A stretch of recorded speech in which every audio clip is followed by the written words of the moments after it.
Hello and welcome to Grumpy Old Gamer. Today we're going to talk about Ouya. Anyway, it's the most open source video game console ever made. Basically, this little box allows you to play independent games. It's a little cube and it has a controller that looks a little bit like a PlayStation controller, and the buttons on it spell O-U-Y-A instead of triangle, diamond, X, square.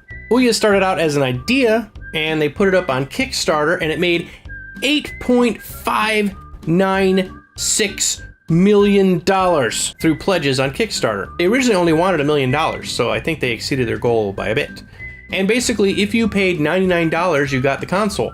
And the way the premise works is it's going to have an open source operating system that you can hack. They actually will give you root access. You don't have to beg or break it or anything like that. They just give you root. If you want to hack the operating system, you can do that. It even has standard screws, so you can take the thing apart and fiddle with it if you want.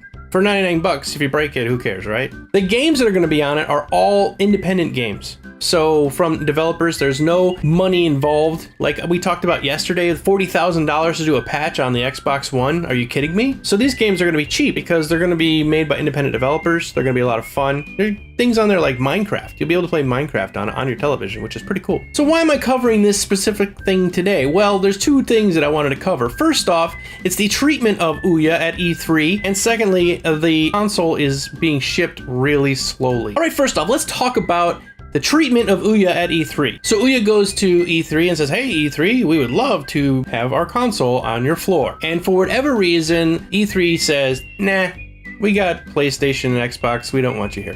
I don't know the exact reason, there's probably some other thing, they probably didn't get their permits in time, or who knows, whatever. Anyway, they blocked them from coming to E3. So Ouya says, you know what, we've got all this money invested in going to E3, we bought a tent and I'm sure you have to order this stuff ahead of time. It's not like you just show up and say, you know what, I need a booth for E3, and somebody's just going to build it for you in 15 minutes, you know? It can be something that has to be developed over time.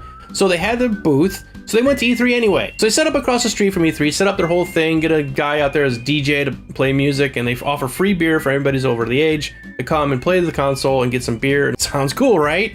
Doesn't sound like they're doing anything bad to me. Well, the people at E3 said, we don't want you over there. You're not allowed to be on our property. Well, we're not on your property. We're across the street. So you know what E3 did? They pulled a semi-tractor trailer in front of the booth and parked. Now, the Ouya booth was already up against the back of the parking lot, so there's nowhere else for them to go. So they couldn't move. E3 guys were being complete dicks, and they blocked them. The Ouya guys went out and got a sign that said, come to Ouya, it's behind this truck. And they hung it on the truck. Well, E3 people said, you can't do that, that's our truck. And so the Ouya people had to go out and get a sign holder to hold that sign up in front of this tractor trailer. Talk about just like pissing on the little guy. Really, E3, a complete dick move, okay? The next thing that happened is people paid $99 for Kickstarter, and they were supposed to get their console shipped to them. She says, I'm pissed. Urman writes in a Kickstarter update locked to backers only seen by games industry, some of you have not yet received our Ouya, and I apologize. I did not promise to ship to most of you before it hit store shelves. I promised to ship to all of you. I've been reading your comments and we're working to solve this. So people are kind of mad. I guess they're supposed to have had it by now. They're being made in Hong Kong and they're supposed to be received by 10 to 15 days from now. The initial reviews that are coming out for people who did get it aren't all that great. And basically it's because a lot of these reviewers, people like myself, are self-entitled and think that everything should work perfectly the first day it shows up. You know, I get this all the time, people were playing World of Warcraft and they talked about Guild Wars having some bugs when it first came out, right? Or Guild Wars 2. World of Warcraft, you couldn't even log in for the first couple weeks. People just think that everything has to work immediately perfectly every single time, and it's not the truth. They're saying that it's outright junk.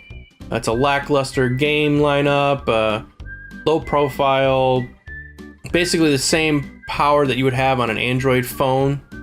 So yeah, there's some bad stuff being written about it, but whatever. It's 99 bucks, you get to play games on your television. I'm sure over time they're gonna fix a lot of these issues. So probably being the first person to get this thing is great so you can talk about it with your friends. But you're going to have a lot of issues. You might want to wait till the second or third generation before you jump right on this bandwagon. All right, everybody, that's it for me today.